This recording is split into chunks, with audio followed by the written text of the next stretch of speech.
Systems is a high-caliber group of national curriculum, training, and education experts coupled with leading-edge technologists in both software and hardware-based simulations. Drawing from our diverse breadth of professional knowledge and experience, our industry-focused teams develop high-value, low-cost, and easy-to-deploy learning systems. Our Curricula VR platform is engineered to disseminate fully immersive, high-velocity, mission-critical virtual reality learning simulations.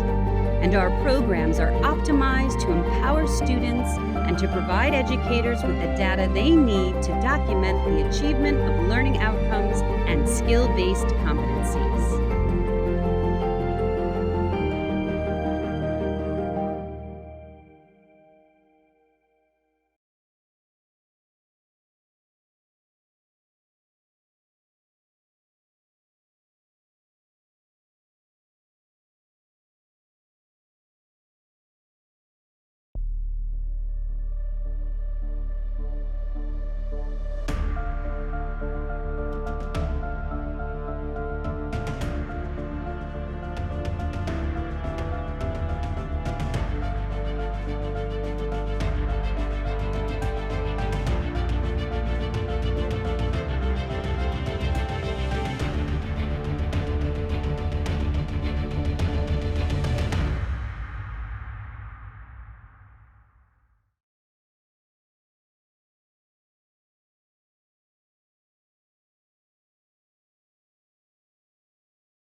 Okay, students, so the charge nurse just advised me there is a patient with a possible heart attack.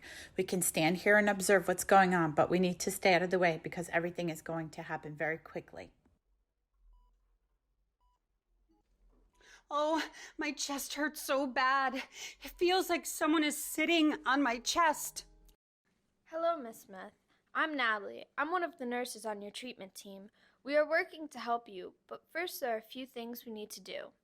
First, we have to get a 12-lead ECG, meaning a picture of your heart. We'll show that to Dr. Fred and the cardiologist for review. While the tech is doing the ECG, I will start an IV and draw some blood to send to the lab. So from what I can see on the monitor and the 12-lead ECG, it looks like Mrs. Smith is having an MI, meaning a heart attack. This occurs when the blood flow to certain parts of the heart is slowed or stopped, causing damage to the heart muscle. According to recent information from the American Heart Association, roughly 735,000 heart attacks occur in the U.S. yearly. So knowing early warning signs and obtaining timely diagnosis can increase the chances of survival and recovery.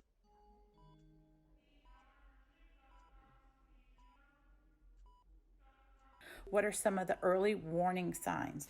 They can be different for everyone, but the typical symptoms are complaints of chest pain or tightness or pressure that lasts for several minutes, nausea, vomiting, heartburn or indigestion feeling, stomach pains, diaphoresis, meaning cold sweats feeling. They can have sudden dizziness or lightheaded feeling. Pain that may radiate down the left arm, maybe across the chest or to the neck or the jaw or to the back, and some complain of shortness of breath or difficulty breathing. Great. So the labs will be drawn on the patient. What labs do you think they'll need? I believe they will need to draw a troponin level to detect heart muscle damage and a creatinine kinase, an enzyme specific to the heart muscle and to the basic chemistry panels. Yes, the main component that Dr. Fred will look at this time is the ECG. Dr. Fred will specifically look at the ST segments on the 12 lead. This will help Dr. Fred confirm the diagnosis and tell him where in the heart the blockage is and whether it is a partial or a complete block. The ECG will be sent to the cardiologist for review, and they will determine whether there is a need for cardiac catheterization or not. Dr. Fred is going to talk to the patient now. Let's listen. Mrs. Smith, hello. How are you feeling? Oh, I feel like someone is sitting on my chest. What's going on? Am I dying? Dr. Goodhart, the cardiologist, and I have reviewed your EKG, and it looks like you're having a heart attack. We're going to give you some medications and then send you to the cardiac cath lab where you will meet Dr. Goodhart and his team. They will explain to you what the procedure is and how they will correct the blockage you are having in your heart. So Dr. Fred has advised the patient that she is having a heart attack and will need a cardiac cath, meaning Mrs. Smith will have a procedure that allows the cardiologist to see the blood flow to the heart muscles. Dr. Goodhart will either go in through the patient's vessel in the wrist or in the groin. He will insert a long, narrow tube called a catheter into the vessels and guide it into her heart. This is done with a special X-ray machine. When the catheter reaches the heart, Dr. Goodhart will inject contrast dye into the vessels. This will allow Dr. Goodhart to see Mrs. Smith's valves, coronary arteries, and heart chambers. Dr. Goodhart can determine where the blockage is and then repair it with either angioplasty, and or stents. For next week, I would like you all to look up what the risk factors are for cardiac catheterization, what medications are normally ordered and given to the patient before going to the cath lab, what angioplasty is, how it works, and what exactly it does. Also, review a cardiac stent, what cardiac stenting is and what it does, and what treatments are needed for the patient after the stent placement. How the patient needs to be positioned after the procedure and why they need to be positioned that way is important. And most importantly, what the different nursing roles and responsibilities are, from the ED RN to the cath lab RN and to the post-procedure RN. Any questions on your homework assignments?